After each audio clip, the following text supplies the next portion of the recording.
ठाकुर साहब, ओ ठाकुर साहब। हाँ अहमद, बोलो कैसे आना हुआ? ठाकुर साहब, आप मुझे कुछ और रुपए दे दीजिए। अच्छा, और कितने रुपए चाहिए? 50,000। अबे तू मुझसे इतने रुपए लिए जा रहा है, चुका पाएगा? हाँ ठाकुर साहब, मैं सूद समेत आपके सारे पैसे वापस कर दूंगा। अच्छा, वो भला कैसे?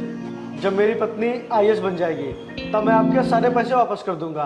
अबे गरीबों, तुम लोगों को कैसा वहम रहता है कि पढ़ लिख कर कुछ भी कर लोगे? तुम लोग कुछ भी नहीं कर पाओगे।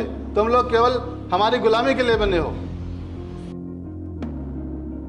और एक ऐसा जुनून सवार हो गया है तेरी बीबी को पढ़ाई करने का। अबे कहीं काम कर, 4 पैसे कमा, उसे भी कहीं काम पे लगा और बंद करिए पढ़ाई वढ़ाई। ठाकुर साहब, आप मुझे पैसे दे दीजिए बस। अच्छा, मैं तुझे इतने पैसे दे चुका हूँ, तो ये बता मैं किस तौर पर तुझे और पैसे दूँ? उसकी चिंता मत करिए ठाकुर साहब, मैं उसके लिए ये अपनी ज़मीन के कागज़ लाया हूँ। आप मुझे पैसे दे दीजिए और ये मेरी ज़मीन के कागज़ रख लीजिए। मैं जब तक आपके पैसे वापस नहीं करूँगा तब तक आप मेरी ज़मीन के कागज़ मत दीजिएगा।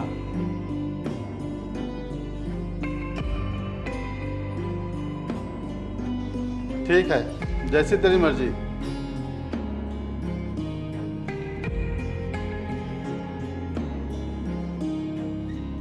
ये लो।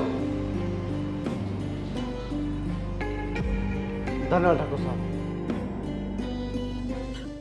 काजल, वो जो मैंने तुम्हें रुपए दिए थे वो रख लिए? हाँ, वो मैंने बैग में रख लिए हैं। अच्छा, और हाँ, वो जो तुम किताबें लेने के लिए कह रही थी वो ले लेना। ठीक है, ले लूँगी। अच्छा सुनिए, मैं आपसे एक बात पूछूं? हाँ पूछो। आप ये पैसे कहाँ से लाए हैं? कहाँ से लाए हैं मतलब? अरे मैं जो रोज काम करने जाता हूँ ये उसी के पैसे हैं। मैं अच्छी तरह से जानती हूँ कि आपकी रोज़ की कमाई से मेरी पढ़ाई के खर्चे पूरे नहीं हो सकते, इसीलिए आपने मुझे पढ़ाने के लिए कर्जा लिया है ना? अरे नहीं नहीं, ये सब झूठ है, मैंने कोई कर्जा वर्जा नहीं लिया है। तो खाइए मेरी कसम कि आपने कर्जा नहीं लिया है। देखो काजल, मैं नहीं चाहता कि तुम्हारी कामयाबी के बीच में कोई भी रुकावट आए।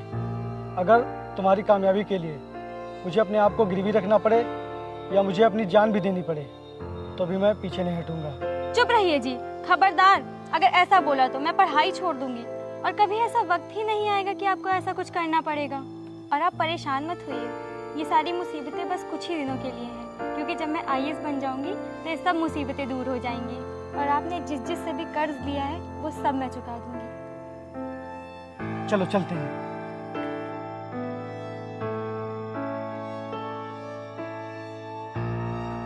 अबे तो फिर आगे पैसे मांगने? अब तो तेरे पास जमीन भी नहीं बची है, तो मैं किस चीज पे पैसे दूं तुझे? ठाकुर साहब, ये रहे मेरे घर के कागज, आप इन्हें रख लीजिए और मुझे पैसे दे दीजिए। अरे बेवकूफ, तू जिसके लिए इतना सारा कर्जा ले रहा है, कहीं उसने डीएम बनने के बाद तुझे छोड़ दिया तो तू क्या करेगा और कहाँ जाएगा? नहीं ठाकुर साहब, मेरी बीवी ऐसा कभी कर ही नहीं सकती, वो मुझे कभी नहीं छोड़ सकती। और ठाकुर साहब, आप बिल्कुल चिंता मत करिए, डीएम बनने के बाद मेरी बीवी आपका सारा कर्जा चुका देगी। अच्छा, तुझे इतना भरोसा अपनी बीवी पर? हाँ ठाकुर साहब, ये लीजिए कागज और मुझे पैसे दे दीजिए।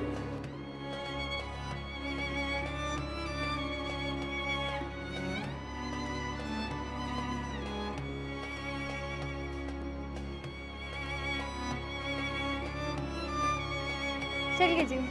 चलो।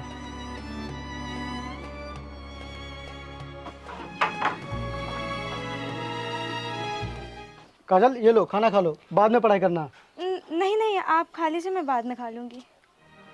वाह, देखो तो तुम अपने सपनों को पूरा करने के लिए इस कदर पढ़ाई में खो गई हो कि तुम्हारे ऊपर भूख प्यास का कोई असर ही नहीं पड़ रहा है। नहीं, ये बहुत इंपॉर्टेंट चैप्टर है, आज मुझे हर हाल में याद करना है क्योंकि कल इसका प्रैक्टिकल है। आप खा लीजिए, मैं बाद में खा लूँगी। काजल, आज मुझे तुम पर बहुत ही गर्व हो रहा है। और हाँ, तुम पढ़ लिख कर एक ऐसा मुकाम हासिल करना जिससे तुम्हारे साथ साथ तुम्हारे इस पति की भी इज्जत और प्रतिष्ठा गांव में बनी रहे। ये लो, थोड़ा सा खा लो।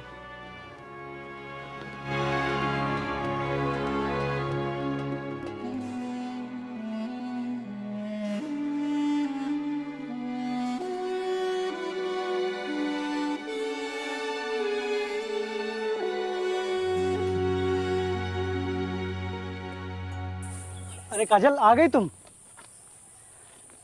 अरे हाँ, आज तो तुम्हारा रिजल्ट आने वाला था ना? क्या हुआ काजल, तुम चुप क्यों हो?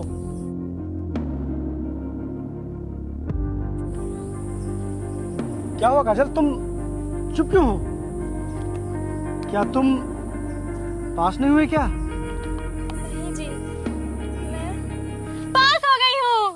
अरे वाह, मेरी काजल आईएएस बन गई। अब तो तुम कार से चलोगी और तुम्हारे पीछे सिक्योरिटी गार्ड भी चलेंगे। आज मैं बहुत खुश हूँ काजल। आज तुमने मुझे बहुत ही अनमोल खुशी दी है, जिसका इंतजार मुझे तब से था जब से तुमने आईएएस की पढ़ाई शुरू की थी। काजल, आज मुझे तुम्हारे ऊपर बहुत ही गर्व हो रहा है। मुझे एक ऐसी पत्नी मिली है जिसे आज किसी के सहारे की ज़रूरत नहीं है, जो आज खुद अपने पैरों पर खड़ी है। नहीं जी, आपकी मेहनत के बिना यहाँ तक पहुँचना आसान नहीं था। और गर्व आपको नहीं, गर्व तो मुझे है कि मैं आपकी पत्नी हूँ। और मैं भगवान से यही कहूँगी कि हर लड़की को आपके जैसा पति मिले। तो डीएम साहिबा, अब कब से ज्वाइनिंग है आपकी?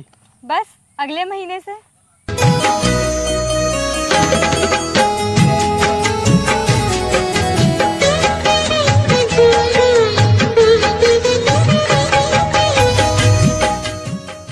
जी बताइए। अरे डीएम साहिबा, जब से मैंने सुना कि आप आ रही हैं, तब से तो मेरी खुशी का ठिकाना ही नहीं रहा। वैसे भी तुम्हें गए हुए पूरे 2 महीने हो गए हैं। अच्छा, तुम कितने बजे तक आओगी? मैं आज आने वाली थी, लेकिन क्या? आज मुझे बहुत ज़रूरी मीटिंग के लिए दिल्ली जाना पड़ रहा है। तो इसका मतलब क्या तुम आज भी नहीं आओगी? नहीं, मैं आज नहीं आ पाऊंगी, लेकिन मैं कुछ दिनों में आने की कोशिश करूंगी। Okay, bye.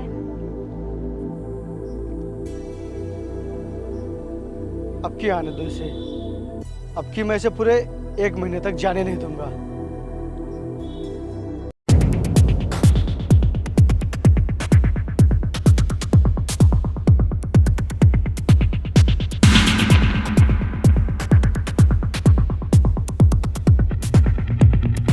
तुम लोग यहीं रुको। लेकिन मैम, हम आपको अकेला कैसे छोड़ सकते हैं? मैंने कहा ना यहीं रुको। This is my order. Okay ma'am.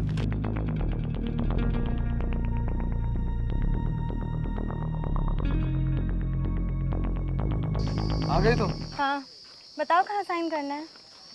यहाँ साइन कर दो। फिर उसके बाद हाईवे के बगल वाली प्रॉपर्टी मेरी हो जाएगी।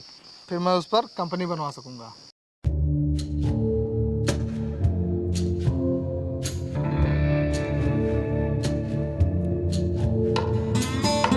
बोलिए, आपको इस काम के कितने रुपए चाहिए? मैं प्यार के बीच में पैसा नहीं लाती। अगर मैंने तुमसे पैसे ले लिए तो हमारे रिलेशन का मतलब ही क्या रह जाएगा? चलो, कम से कम कुछ तो ख्याल है तुम्हें हमारे रिलेशनशिप के बारे में। इसीलिए मैं कहता हूँ, क्यों ना हम इस रिलेशनशिप को शादी में बदल दें। शादी? हाँ, शादी। क्यों, क्या हुआ? क्या तुम्हारी शादी हो गई है? नहीं नहीं, क्या आपको मुझे देख के लग रहा है मेरी शादी हो गई है? अरे नहीं नहीं, इसीलिए तो मैं आपसे बोल रहा हूँ शादी करने के लिए। कोई जल्दबाजी नहीं है, आप 2-3 दिन में सोच के बता दीजिएगा। ओके ओके, तो फिर मैं चलती हूँ। हाँ, बाय बाय।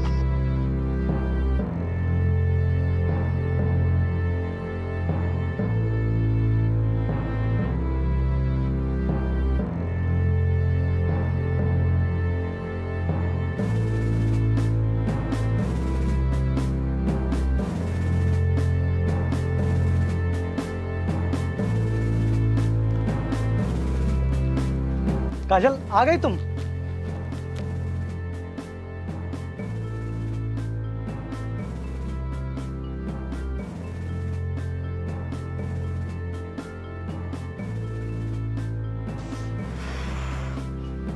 उफ, कितनी गर्मी है यहाँ पे।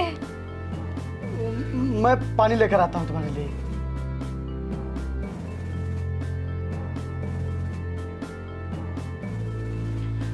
ये लो, पानी पियो।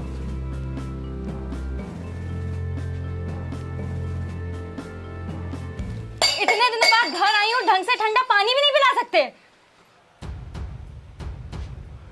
काजल, तुम्हें तो पता है कि घर में फ्रिज नहीं है। ये नल का पानी है, एकदम ताजा। कितनी गर्मी है यहाँ पर और कोई पंखा भी नहीं है। रुको,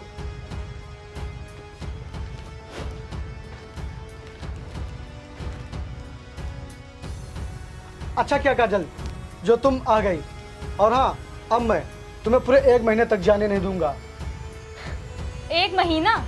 मैं यहाँ 1 घंटे भी नहीं रुकूंगी, मैं जा रही हूँ। काजल ये तुम्हें अचानक से क्या हो गया है? पहले तो तुम ऐसी नहीं थी, ये अचानक से इतना बदलाव कैसे? पहले तुम्हारा व्यवहार देखकर लगा था कि तुम थक गई हो इसीलिए ऐसा कर रही हो, लेकिन तुम तो मेरे साथ एकदम पराये जैसा बर्ताव कर रही हो। अब मैं तुम्हारी कोई भी बात नहीं मानूंगा, अब तुम्हें 1 महीना यहाँ रुकना ही पड़ेगा। मिस्टर अमर, मैं कोई ऐसी वैसी लड़की नहीं हूँ, डीएम हूँ डीएम। मैं अगर 1 दिन भी शहर में ना रहूँ ना तो कितने काम रुक जाएंगे, और तुम 1 महीने की बात कर रहे हो, और मैं अभी और इसी वक्त जा रही हूँ यहाँ से। काजल मैं जानता हूँ कि तुम्हारा वहाँ रहना बहुत ही ज़रूरी है, लेकिन कम से कम 2-3 दिन के लिए ही रुक जाओ। नहीं, मैं जा रही हूँ। काजल रुको,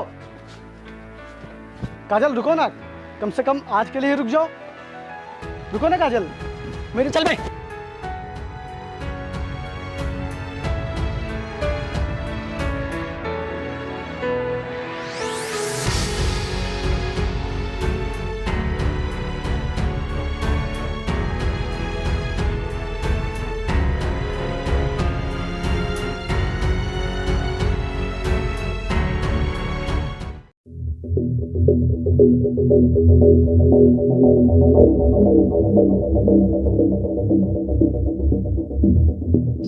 तुम लोग यहीं रुको। Okay ma'am.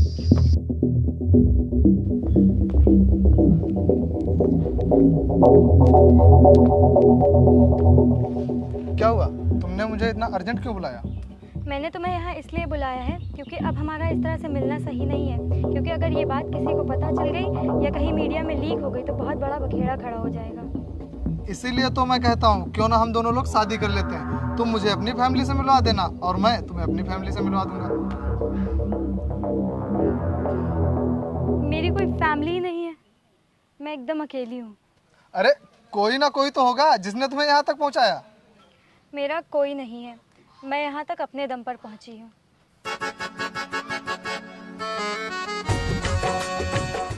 तो फिर हम ऐसा करते हैं, कल हम दोनों मंदिर में भगवान को साक्षी मानकर शादी कर लेते हैं।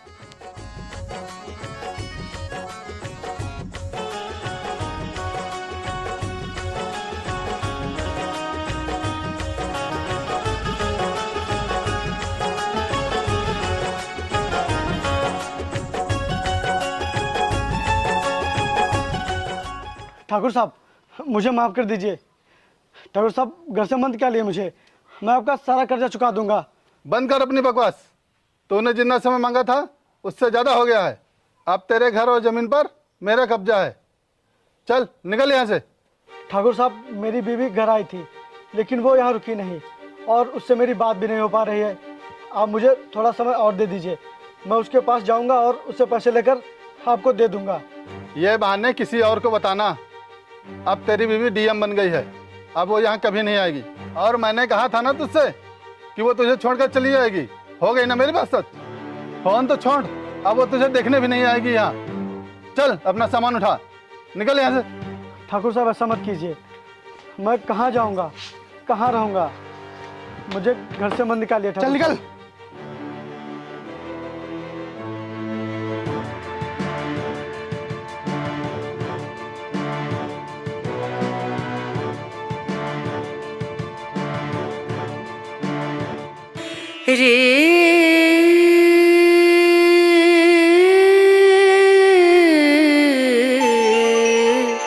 रे ना ना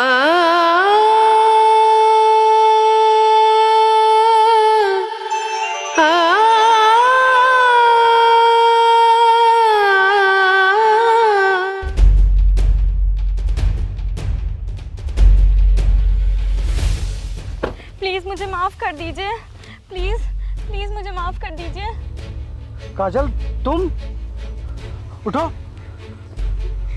तुम तो दिल्ली चली गई थी। हाँ गई थी, लेकिन अब कभी नहीं जाऊंगी। मैं आपके पास वापस आ गई हूँ। नहीं करनी मुझे ऐसी नौकरी जो मुझे आपसे दूर कर दे। काजल, तुम ये क्या कह रही हो? तुमने जिस नौकरी के लिए इतनी मेहनत की, इतनी पढ़ाई की, आज तुम उस नौकरी को छोड़ने के लिए कह रही हो? ऐसी नौकरी किस काम की जो मुझे आपसे दूर कर दे। और अगर मैं वहाँ नौकरी करूँगी तो आपको खो दूँगी, और मैं आपको खोना नहीं चाहती हूँ, क्योंकि मैं जो कुछ भी आज हूँ सिर्फ आपकी वजह से हूँ। लेकिन काजल, ऐसा क्या हुआ है जो तुमने ये फैसला ले लिया? नहीं, मैं शादी नहीं कर सकती। क्यों? क्या हुआ काजल? क्योंकि मैं शादीशुदा हूँ। क्या? हाँ, और मैं ऐसे इंसान की पत्नी हूँ जो औरों के लिए इंसान होगा लेकिन मेरे लिए किसी देवता से कम नहीं है, क्योंकि आज मैं जो कुछ भी हूँ सिर्फ उन्हीं की वजह से हूँ। और अगर मैंने ये शादी कर ली तो उस इंसान के साथ बहुत गलत होगा जिसने कभी मेरा बुरा नहीं चाहा है। इसीलिए मैं उसके पास जा रही हूँ। रुको, अगर तुम्हारी पहले शादी हो चुकी थी तो तुमने मुझे पहले क्यों नहीं बताया? अपनी बेइज्जती के डर से, क्योंकि वो गांव में रहते हैं इसीलिए।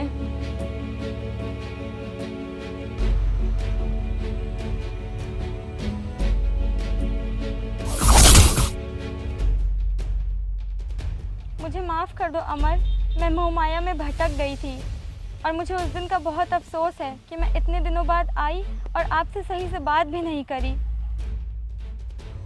और मैं सब कुछ छोड़कर आपके पास वापस चली आई हूँ। और आपने जो मेरी पढ़ाई के लिए कर्जा लिया था, तो मेरे अकाउंट में उतने पैसे हैं कि हम सबका कर्जा चुकाकर अपनी ज़मीन और अपना घर वापस ले लेंगे, और अब हम लोग खुद का काम शुरू करेंगे और हंसी खुशी रहेंगे। प्लीज़ मना मत करना, आपको मेरी कसम है।